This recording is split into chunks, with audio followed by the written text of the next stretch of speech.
ففروا إلى الله إني لكم منه نذير مبين. Berikutnya kata penulis rahimahullahu taala,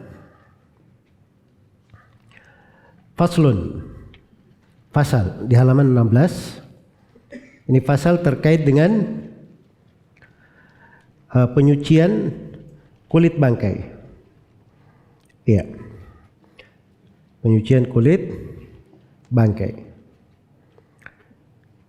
Kata beliau, wa juludul maitati tadkhuru bid-dibaghi illa jildal kalbi wal khinziri wa ma tawallada minhuma aw min ahadihima.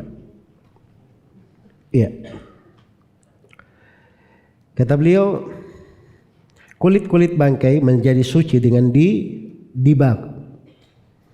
Dengan didibag. Disamak ya kalau bahasa sederhananya. Biasa orang Indonesia bilang disamak. Kecuali kulit anjing, babi, dan perkawinan keduanya atau salah satunya. Perkawinan dari keduanya atau salah satunya. Baik. Jadi hewannya kalau dia berasal dari babi atau dari anjing, atau dikawinkan dari anjing dan babi atau dari salah satu dari keduanya, semua kulitnya itu haram. Iya. Jadi muncul pertanyaan, apa urusannya pembahasan masalah kulit ini dibahas oleh penulis di Taharah? Air itu perlu bejana atau tidak? Perlu. Kan begitu.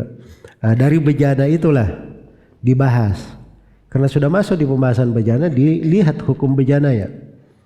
Dilihat hukum bejananya. Walaupun sebagian ulama ada yang membahas pembahasan ini di bab tentang makanan. Ada sebagian ahli fikih tidak dimasukkan di sini. Sama dengan masalah bejana, sekalian dibahas di masalah al-atima wal ashriba. Tapi kalau ulama Syafi'iyah tidak, mereka letakkan pembahasan di sini. Karena ini ada kaitannya dengan masalah apa?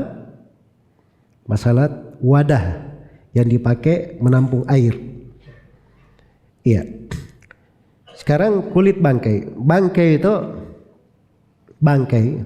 itu adalah najis menurut kesepakatan ulama.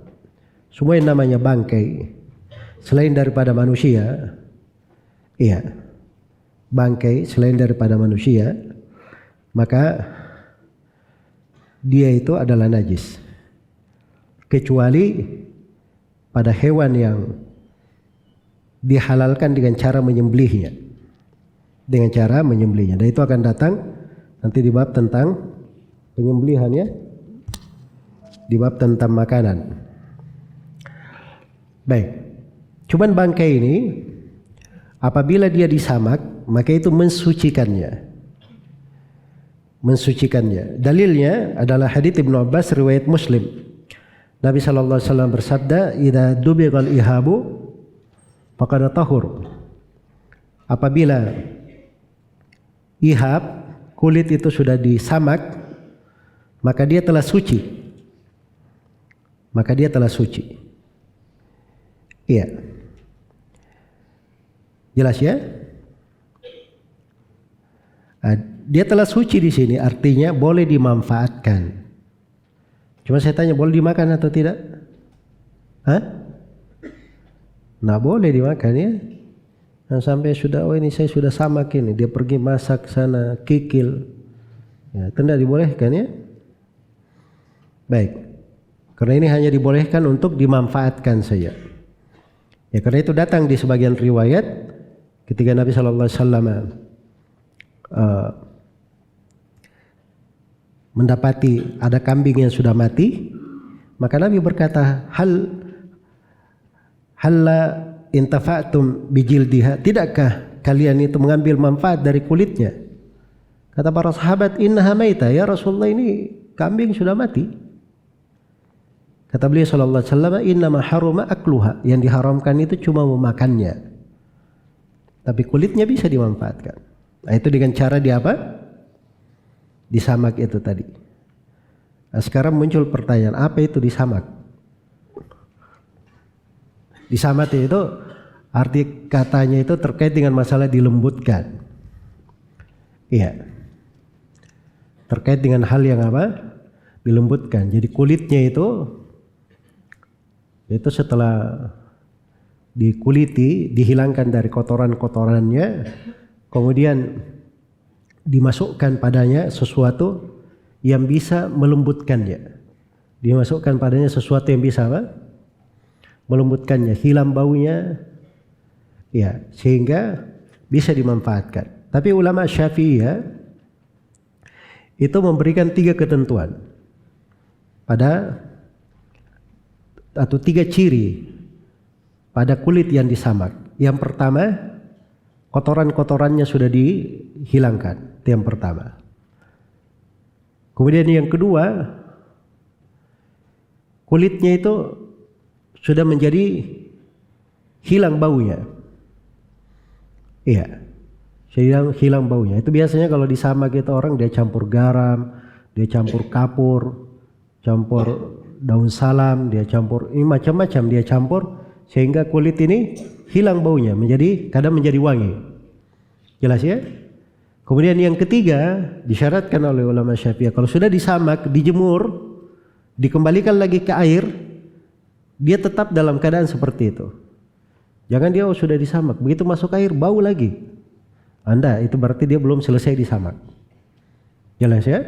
Jadi proses disamak itu 3 ketentuan tadi disebutkan oleh para ulama. Jadi kalau misalnya dia sudah disamak, maka itu adalah hal yang suci. Baik. Di sini dikatakan semua hewan itu kulitnya bisa kalau sudah disamak, dia bangkai sudah disamak, boleh untuk dimanfaatkan. Kecuali kulit anjing dan babi. Iya. Atau perkawinan dari keduanya atau salah satunya. Nah, ini tidak diperbolehkan. Menurut penulis di sini rahimahullahu taala. Dan itu yang hati-hatinya ya, dan itu pendapat mayoritas ulama. Pendapat mayoritas ulama, walaupun di dalam masalah ini ada silang pendapat. Baik, kemudian kata beliau, wa admul maitati wa sya'ruha najisun illal adamiyya. Tulang dan rambut bangkai adalah najis. Tulang dan rambut bangkai adalah najis, kecuali bangkai dari bagian tubuh anak Adam. Adapun kalau tulangnya, ya, tulang, kuku, ya, itu masuk ke dalam hal yang dianggap najis. Hal yang dianggap najis karena dia dihitung pada bangkai itu, dihitung masuk bagian dari bangkai tersebut. Iya. Adapun rambutnya juga ini dikatakan oleh penulis di sini dihitung bagian dari bangkai, maka dia masuk ke dalam najis. Hanya saja ini salah satu pendapat ya. Dan ada yang menyebutkan bahwa Imam Syafi'i, ya, beliau sudah rujuk dari pendapat ini. Dan beliau mengatakan bahwa beliau berpendapat lain bahwa hewan kalau dia suci pada saat dia hidup, ada rambutnya, ya, kemudian bulunya, maka itu juga hukumnya suci. Dan ini memang pendapat mayoritas ulama. Dia tidak hitung seluruh rambutnya itu masuk ke dalam hal yang apa? Masuk ke dalam hal yang najis. Ya, misalnya kambing, domba mati. Kalau dikatakan dia mati berarti bulu domba tidak boleh dimanfaatkan. Itu nggak cocok juga karena domba ini pada saat dia hidup dia adalah hewan yang suci. Diambil bulunya boleh untuk dimanfaatkan untuk bulu domba di pendapat mayoritas ulama. Dan ini pendapat yang terakhir ini salah satu pendapat Imam Syafi'i rahimahullah, dan itu lebih kuat. Adapun manusia itu, ya, Maka manusia itu dia dalam keadaan mati pun semua dari bangkai manusia adalah suci. Manusia itu